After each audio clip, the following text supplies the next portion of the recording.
Steve, so some time has gone by since our last video in video 2. In video 3, you're going to be finishing this booth. Tell me where we are with this booth now.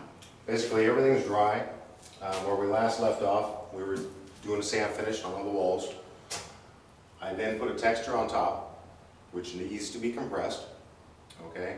Today I'll show you the texture that I achieved on this wall here, and I'll show you the compression techniques that they have. Steve, so now we're ready to go ahead and start the texture and the final coat on this. Take us through it. All right. Once again, we've got to wet the surface a little bit.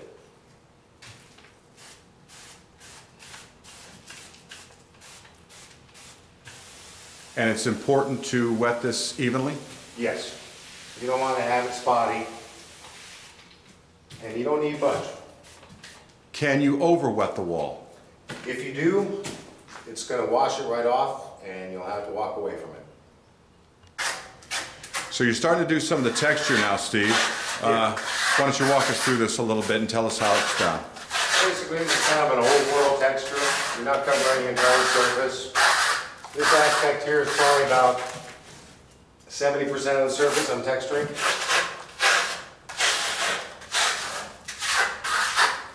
Light pressure, easy pressure. Yeah. Not a lot.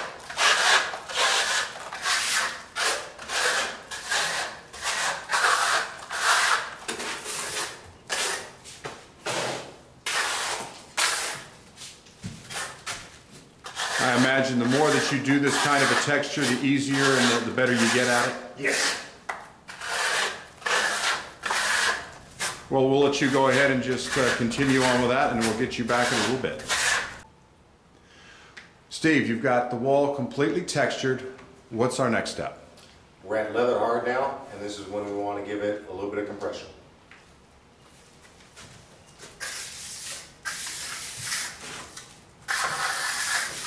And you compress it, why? To add the strength of the material to lessen dusting. And you'll go over this, this whole wall when you do it? Yeah, we still have to compress these two walls here by wetting them and compressing them with a steel or plastic. You can turn around and strengthen the material up by basically compressing the clays together.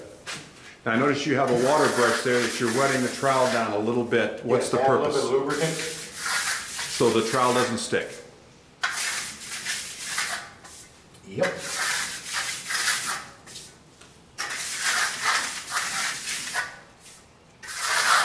Well, we'll let you go ahead and finish that, and then we'll come back to you. That's done.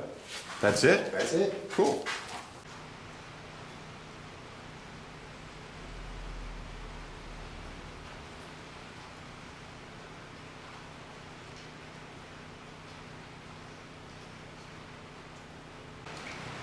Steve, I just gave everybody a short view of the characteristics of the wall that you're going to be compressing. What's our next step? Basically wetting it and compressing it. Show us how you do that.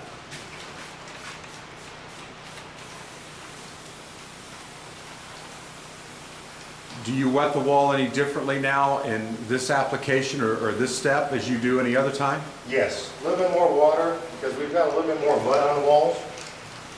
And this stuff needs to be a little moist, not saturated, but you need to have a good amount of water on the surface so that you can compress the clays.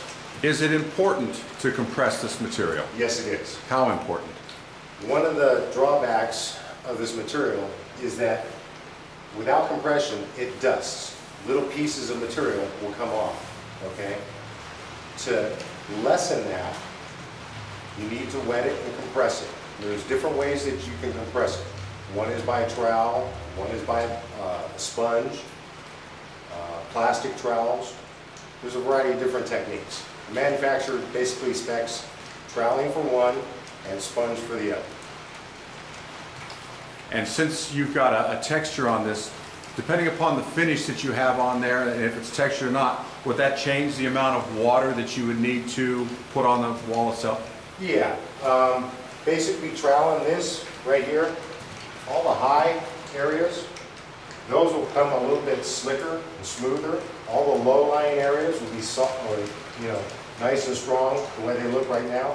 If I take a sponge to it, it will soften all those. Okay. I'll let you go ahead and finish wetting that. Okay, Steve, so your wall is wet down. You're ready for compression. What's next? Trowel it up. You should be able to see the surface compress, meaning close up.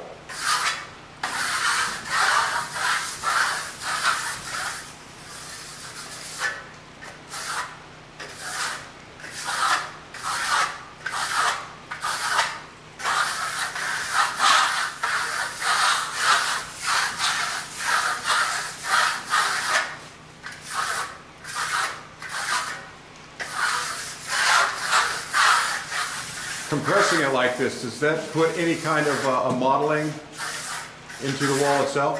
You can get some burnishing from a steel trowel.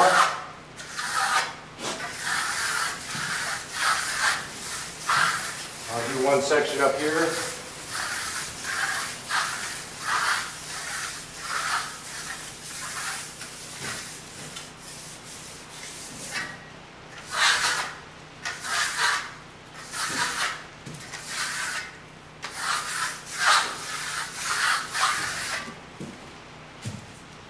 Now if you move your camera over here, from top to bottom, you can see a lot more grain. That's the burning that's occurred. Okay, let me kind of tell a photo right Actually, here. you can see it a little bit there, huh? Oh yeah. You can definitely see the difference. It's some of the pores have closed up. Yeah. Now what would be your next step now after you've done this? Well, in leaving the low-lying areas of texture, those should be dusted either by a dry brush or with a vacuum cleaner to remove all the loose aggregate that's on the surface. And that will be completion. So as far as you're concerned, do you need any more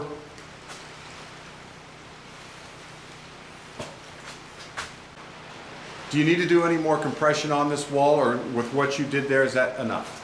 In leaving this finish here, the only thing that you would have to do would be either dry brush or vacuum these low-lying areas to remove the loose aggregate that's on the wall.